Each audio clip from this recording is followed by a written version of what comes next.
Good morning, everybody. I'm Mark Drumheller. I'm here with Dave Gleckner, and the final college football week of the season, rivalry week. It doesn't get any better. We have some massive games lined up, including the game of the year between Ohio State and Michigan. Cannot wait to talk about that one. So many good games. The action started last night. Those that were up watching Florida State and Florida go at it. Florida hanging in there, got the cover. But, lots of good action yesterday, but there's no game bigger than Ohio State and Michigan. But Dave, before we get started, I want to talk about some of the coaching news. But real quick, I want to remind everybody, powered by the Sharp app, guys, make sure for bowl season, you get in on the Sharp app, download the app. The links are below.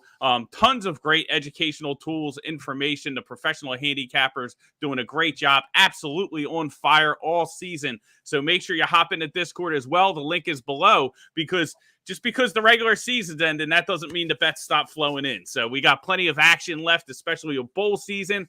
Lots of movement with players opting in, opting out. So listen, you want to make sure you're in the right places, getting your information from the right people, and that starts with the Sharp app. So come join the community if you haven't. But Dave, let's get down to business.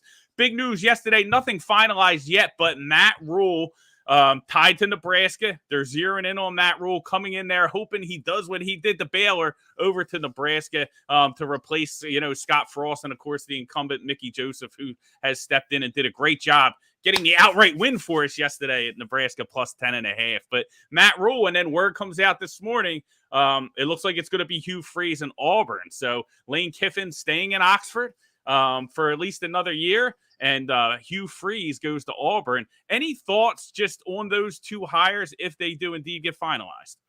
Yeah, I think the Matt Rule one's really interesting. We've seen him now jump around. We know him a little bit, being close to Philly here, being in Temple, jumping over to Baylor and really developing that team pretty quickly there, and then over to the NFL and struggling, which we get. College coaches do struggle in the NFL. So, but what I would say is I wouldn't tarnish his name because of that experience in Carolina.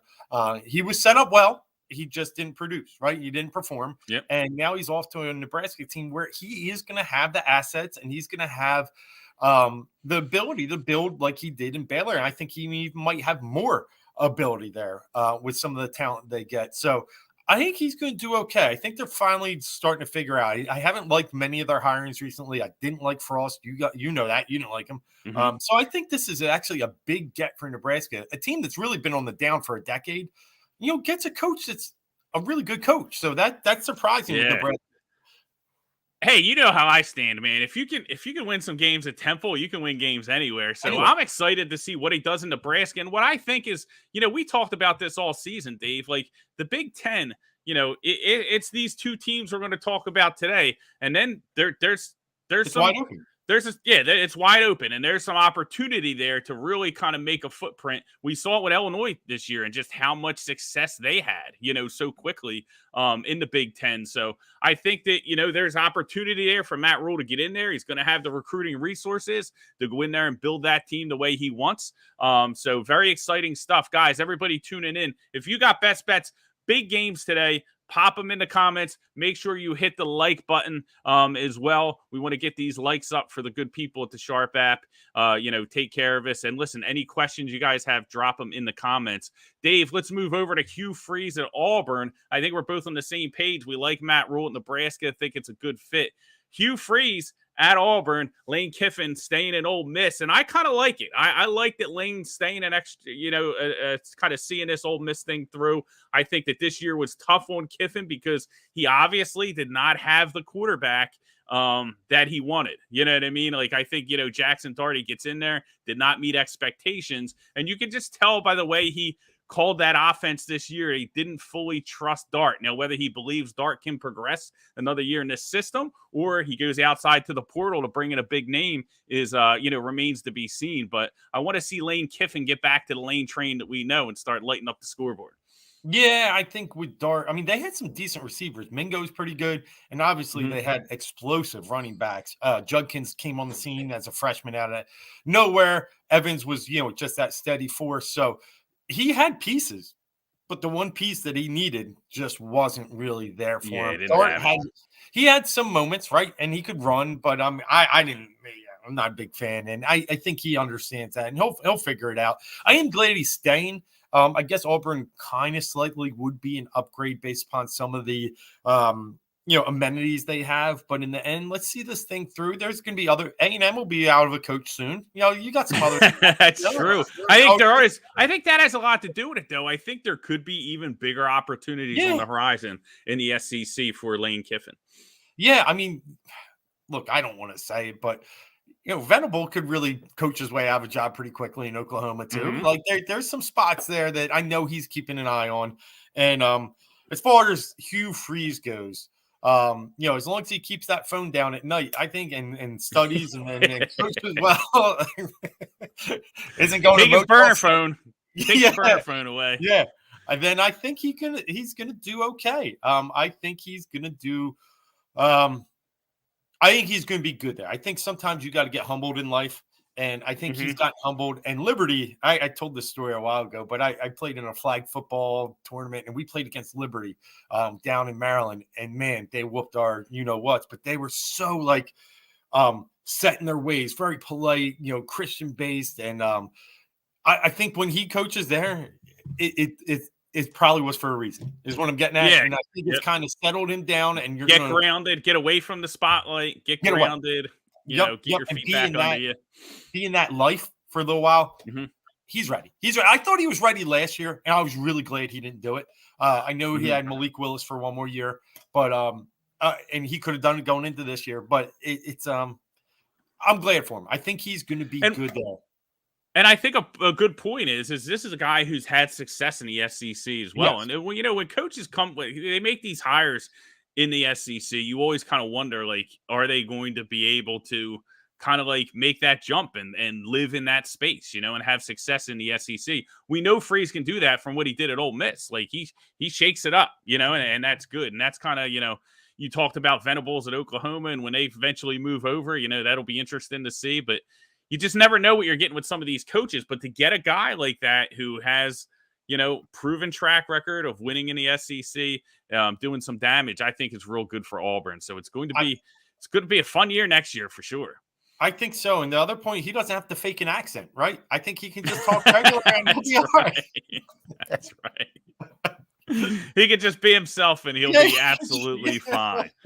But listen, this is just the tip of the iceberg in what I think. People thought last year was going to be chaos. College football offseason is going to be like rocket fuel in your veins, man. It's going to be insane. This year, I think it's going to be 10 times crazier than last year, just with the NIL and all the player movement. Think back, Dave, before we get into these 3 games, because I cannot wait to talk about these games.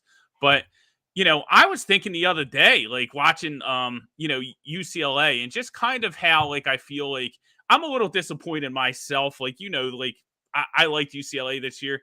Just DTR just kind of didn't get there, right? Had a great career, so cool, but it just didn't get there in the big games.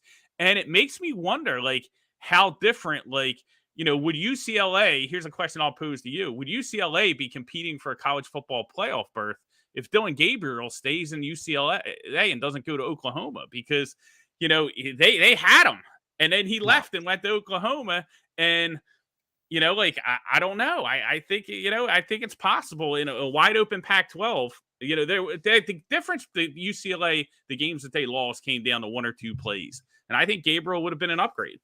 I don't, and it's not. I'm not disagreeing with you from a standpoint of I think Gabriel sucks, and I've seen him turn the ball over an absolute ton at Oklahoma. Now, could he have been coached by a better coach, and Chip Kelly could have reined that in? Maybe, but right, possibly.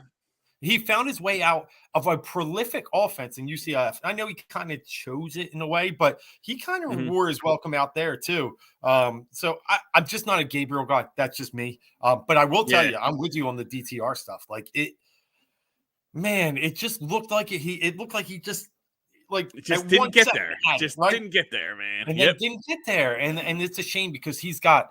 So could Gabriel have done it? Yeah, possibly. I'm not saying he couldn't have. I just think they're very similar, except for the fact that Gabriel, a little more loose with the ball, DTR, he just can't finish.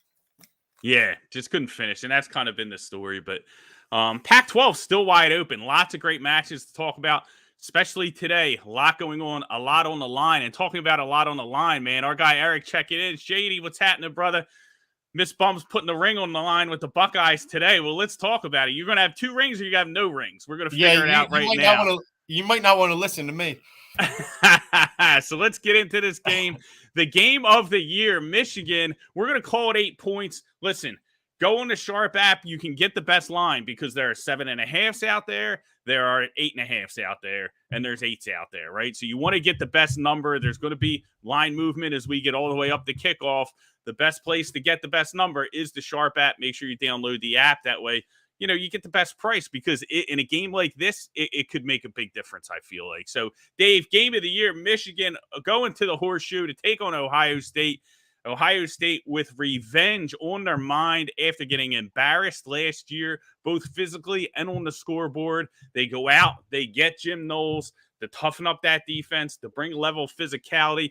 Blake Corum is going to be a go today. The question is, how effective is he going to be? What's J.J. McCarthy going to look like in this type of environment? All these questions on the line, and this is it. This is what it all comes down to. Can C.J. Stroud have that Heisman moment? How are you handicapping this game? I've been, in the media all week talking about this one. I like a side and a total, so I'm interested to see what you got on this one. Yeah, I'm interested to hear yours as well. I mean, the past 8 matchups between these teams has gone over the total. Will it finally break this year? And if it's the game script I'm looking at, it will break. I'm torn. I will honestly say this is a hard game to handicap for me because of Blake Corum. It's also hard because of Donovan Edwards. There's some questions of his health too, who is a dynamic back sitting there behind Corum, very good out of the backfield, catching the ball as well. They need at least one, if not both, to even have a prayer and shot in this game. We've talked about Michigan's schedule earlier in the year, how it really wouldn't really pay off for them playing the Hawaiis, playing the UConns. Like, just stop. And last week, it almost caught up to them and bit them. And Illinois had them. They had them. And I saw Bielema screaming at the refs at the end of the game, and I understood why. There were some questionable calls to get this game to be undefeated this week.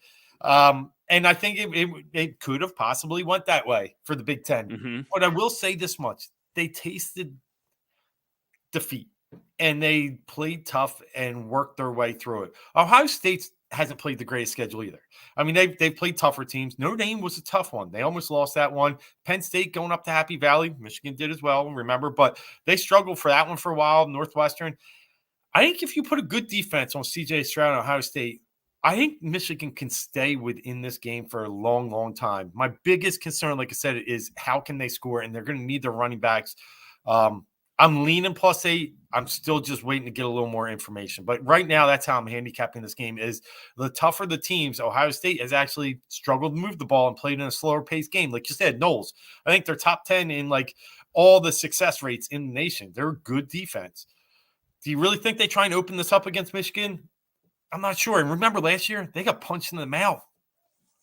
I know that goes a long way, but I think Michigan has some part of the recipe to really do it again this year. I don't know what side you're on. I haven't looked, but I'm convinced.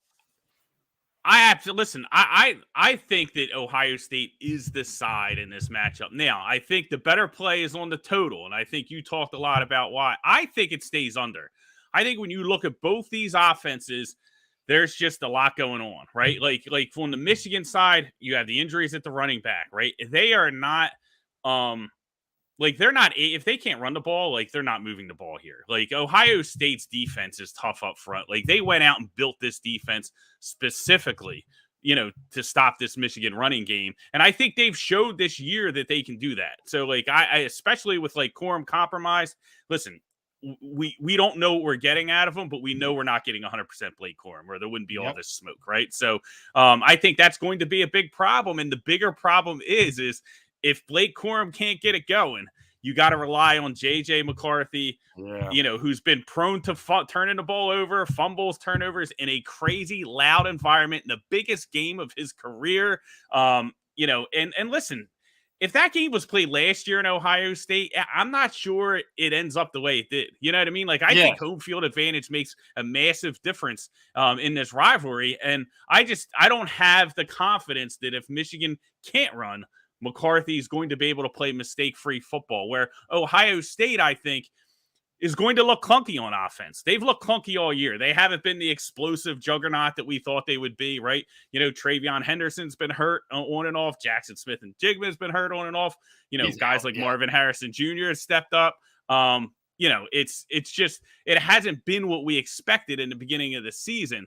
But so they're not going to flip the light switch and put up 40 today. Like, that's not going to happen, right? Like, Michigan's still got a pretty solid defense. So I think both offenses struggle. I think you get this typical Big Ten type of game in a crazy environment, but I just think that Ohio State's going to be able to pour it on. This is a game with, typically in a game like this, I don't like, taking a side that's laying a big margin, but everything's on the line. So like when the team, I feel like, and we saw this last year in this matchup, when the team starts to believe that they can't come back, they just fall to pieces, right? We saw that with Ohio State last year. They kind of fall apart at the end. I think we see the same thing from Michigan. I think the crowd, everything gets to McCarthy if they got to play from behind. And then I think in the end, you see kind of Ohio State pour it on here. But I think the under is the best play because I think both these offenses are going to struggle. And I think both these coaches are going to be a little conservative, man. They're going to be a little bit tight because they can't make mistakes and they don't really have the confidence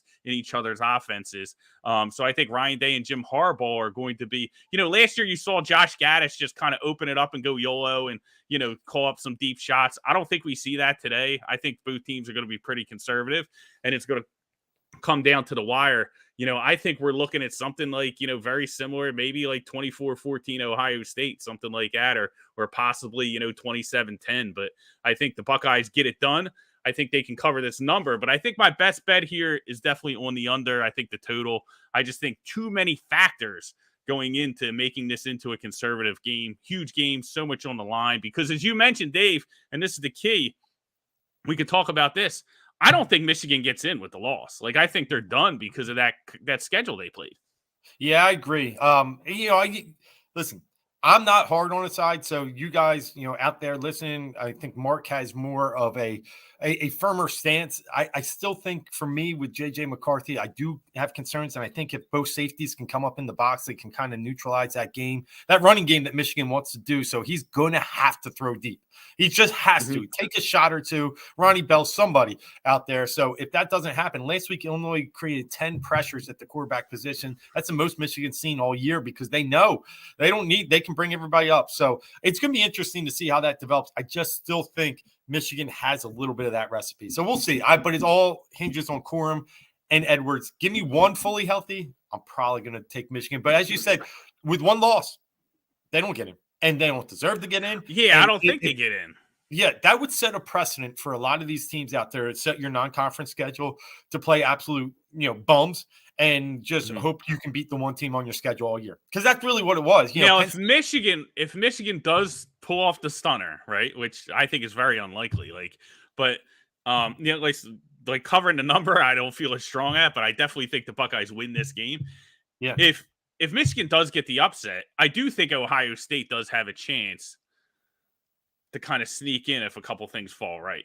But I don't think Michigan does because Ohio State at least has the Notre Dame win that they can, you know what I mean? And especially if Notre Dame beats USC today, we'll talk about that game in a little bit. But I think that Ohio State has a better argument to get in with a loss, but I think they're going to end up with the win anyway. I think it's going to be and I think it's going to be it for Michigan. And I think that's why we see towards the end of the game, maybe they fall apart a little and just kind of like realize the season's slipping away. Yeah, and I agree with your stance there. I mean, last night, one of the chips started to fall. North Carolina, obviously losing last night. If they win the ACC, they're not getting in with 3 losses. So you're going to have some non-conference champions, Yeah. You'll have one loss conference champions. Like you'll have Clemson. Yeah. You'll have, that will get in. Someone's getting in that's not winning their conference, right? SEC winner will probably get in. You're going to have to argue between Ohio State and Clemson, and the eye test comes down to it. It's easy. It's Ohio State. Yeah. I'm sorry. It's just easy. I think so, too. Yeah. Well, you look at the Notre Dame game. That's easy. Yep. But, Notre Dame punched them in the face, and Ohio State was able to get that win. So, Yeah, I think Ohio State still has a chance to get in regardless of today. I mean, listen, they lose 49-0. Obviously, it's a different conversation, but I don't think that's going to happen. But Dave, No. I can't wait for this game. Cannot wait, guys. Listen, hit the like button. Drop us some comments. You got some best bets. We love to hear them. Our guy Eric saying he's going to bet it live. So that's his thing. So hopefully you get the right number there. You never know what's going to happen, man. That's the hard part about getting betting live. But sometimes no bet's the best bet you can make.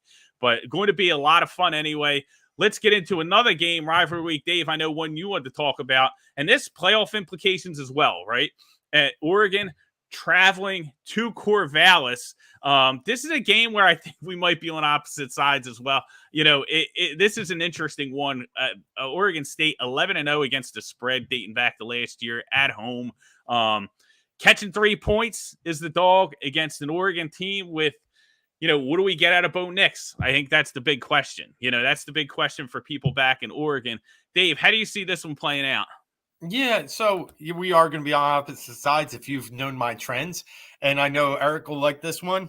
We're hunting beavers, baby. And I'm all in on Oregon State today. It's this game it's big. I've been up to Oregon. I have a stepbrother that lives out there and cuts tops of trees and is a big beaver fan and can just correlate and tell me that, how big this game is out there this week for these two teams to be that good and play each other. But what's happened in this rivalry is you haven't seen a lot of upsets. But the times that you have seen them, it's been Oregon State winning at home. And in the last 13 matchups, the two upsets that did happen, the two dogs, were the Beavers at home in Corvallis. And I'm just not convinced this Oregon team can really handle the physicality of Oregon State. They played one real physical team. I mean, would you call Utah a physical team anymore after what we saw UCLA?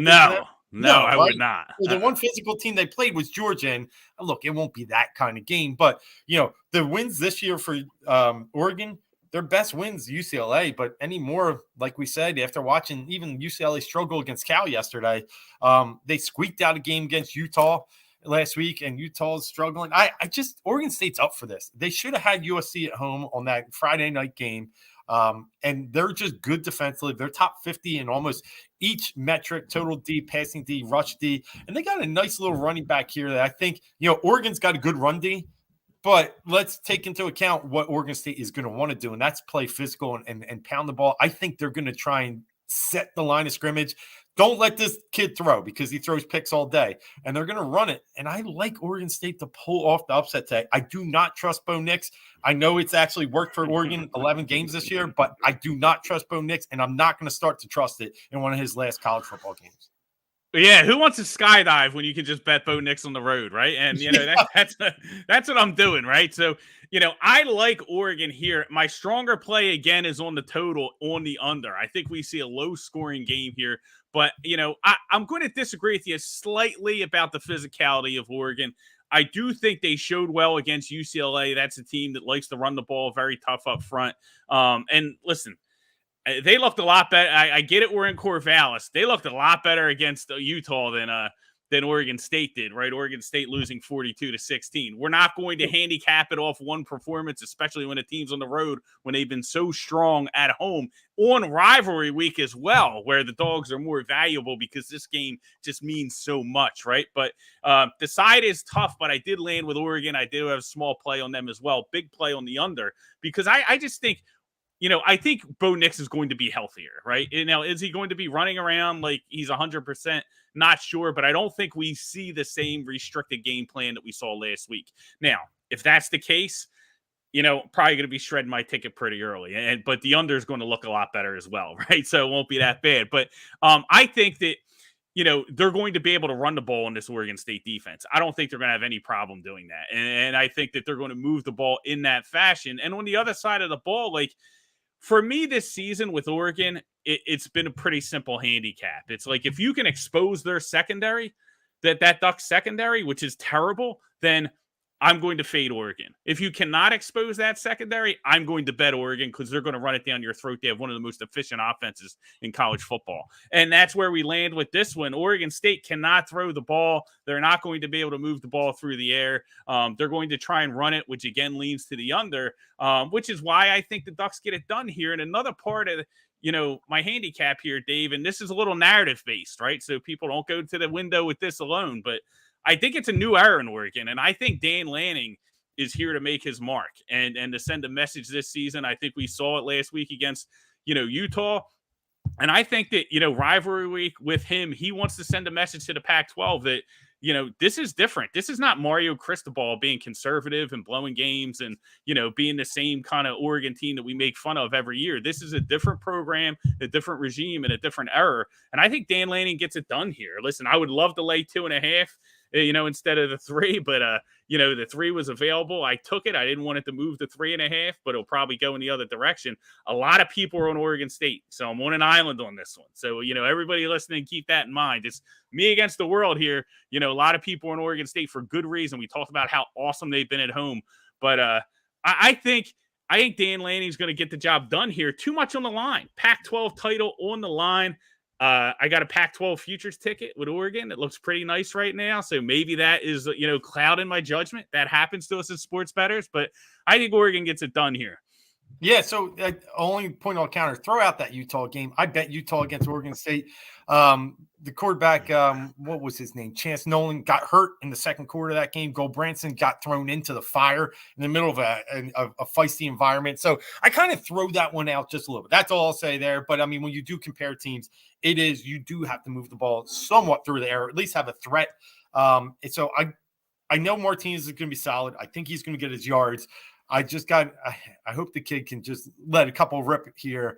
But in the end, I feel like Oregon State's going to be physical. And like you said, that stat, what are they, 11-0 at home in their past 2 years? 11-0 going back to last year against the spread. So not just winning, covering, getting to the window, beating market expectations in Corvallis. The Beavers have been cash money. Yeah. Yep. Look at Tony Cotillo checking in. Hopping in.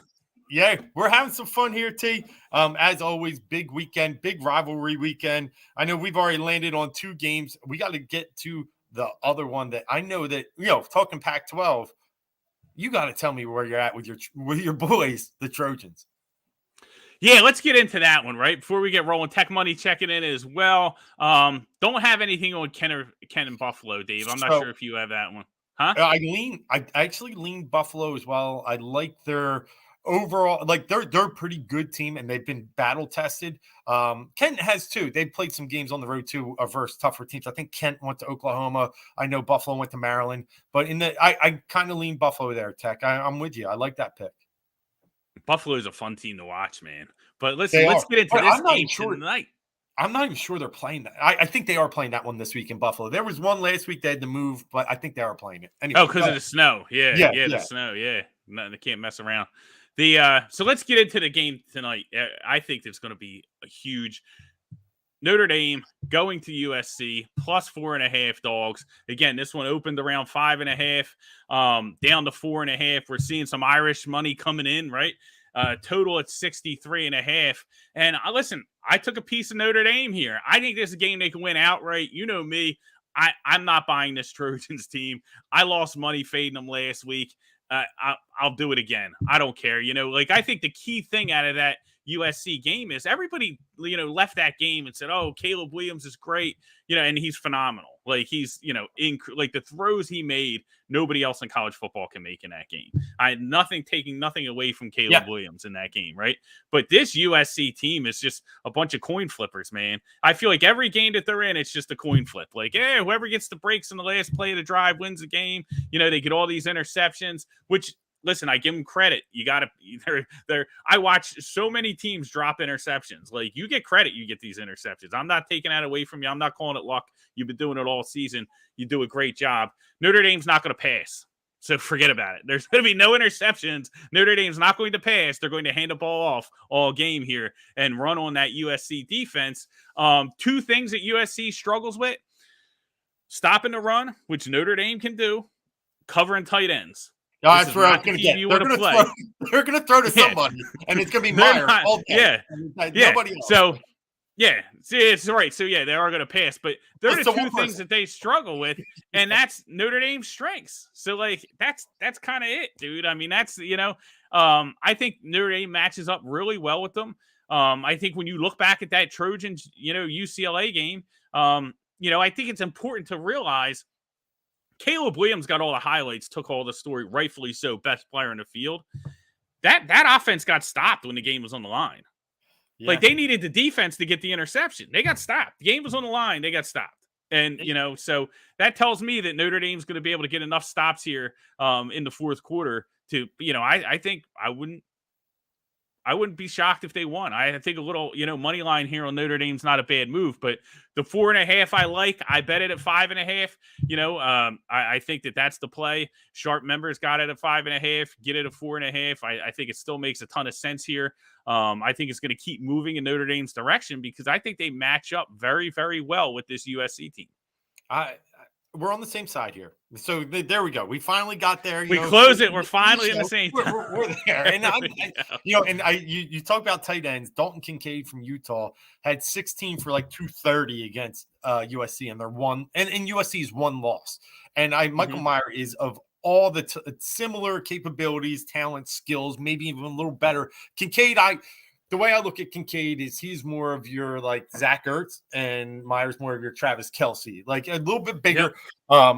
But I mean, still both very good tight ends. And in the end, I think that's going to be huge. I think Estime and Diggs are just going to run the ball with, effectively and efficient, and they're going to be able to move the sticks. They played a team very similar to USC earlier in the year when they were kind of on their losing streak. I mean, they just come off a win against Cal, but they played those UNC Tar Heels who were scoring 40, 50 points a game and really just frustrated them by running the ball, holding it, keeping the clock, forcing a couple turnovers, and they never let Carolina get closer than like 15. I think the game ended by like 2 touchdowns, but they just held them at bay once they were able to control the game. If Notre Dame's able to do that, and look, USC is better than Carolina, but not much. I mean, look, Drake May, Caleb Williams, Caleb's a little better, but May's popping. Those receivers, UNC, very good, just like they're at USC. If Notre Dame can get that distance early, I just think they can hold them at bay with that running game and defense. So only way USC keep them off the field, man. Keep Caleb on the sidelines, and even if you keep them on the sidelines, right, just keep them and bring them on the field. If you're up 10. They feel forced. They feel like they got to get those plays back quick because, and I just feel like this is a good game script for Notre Dame. And USC hasn't shown us the ability to blow anybody of quality out, right? They couldn't. I mean, they couldn't win with margin against Cal. Oh, and Colorado, like they finally pulled it on late. But I mean, I think they were up like 5 or 6 versus one of the worst teams in football. So I think Notre Dame, the scariest part is if USC was able to get up early. I think that's a horrible spot for Notre Dame, but I just don't see it happening. I just don't see them having the skill set. And I like the coach from Notre Dame. I think he was. Yeah, I like Freeman. He was called out early, and I think it's really motivated him. And they've come around. They've been able to settle the storm after losing their quarterback, saying they hired the wrong coach, and now they lose to Marshall. Like they started 0-2, right? They lost to Mark. That was week 2, right? The Stanford one was a little iffy in the middle of the season, but since then, they've ripped off 6 in a row, beating Clemson, beating a good Syracuse team. I think Notre Dame's the play here. Great.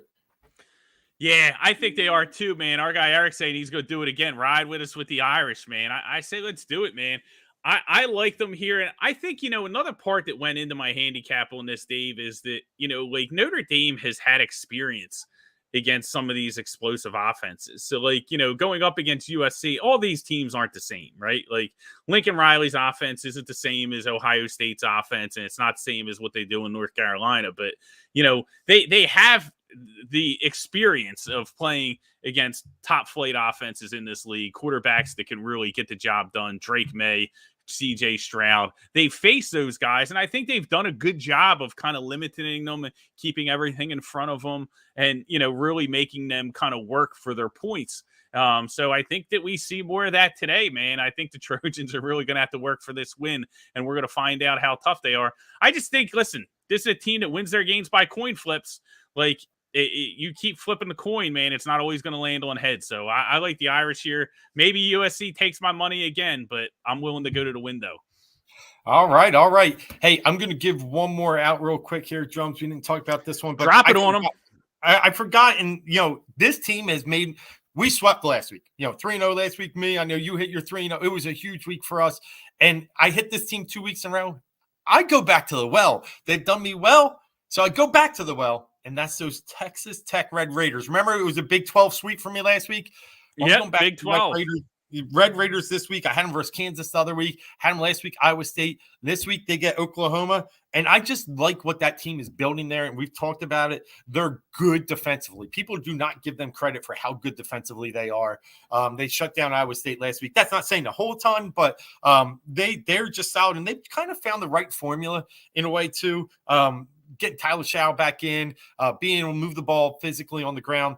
Oklahoma has been good of late. They've kind of gone away from this shootout style of play, and they've won some good games. But they also lost to West Virginia the other week. They lost in Baylor.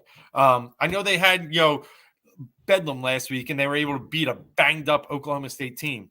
But this week, I think Texas Tech is just more physical, and we've seen teams against Oklahoma this year be able to provide physicality like Kansas State and TCU, and Texas beat them 49-0, and Texas is pretty physical. I think that's what we get today. I love the Red Raiders in this spot. Give me another home dog +2 Red Raiders. Dogs are barking. Love it, love it, love it. Texas Tech, Red Raiders. Dave's been on fire in the Big 12, so make sure you hit that one as well. Again, get the best odds over at the Sharp app. Make sure you download it. Guys, thank you so much for tuning in. We appreciate you guys. We're going to be back bowl season. We got conference championships. We're going to ride this thing all the way out until the Natty for sure. But listen, one favor before you guys get out of here, hit the like button, right? Hit the like button. Help us out a little bit.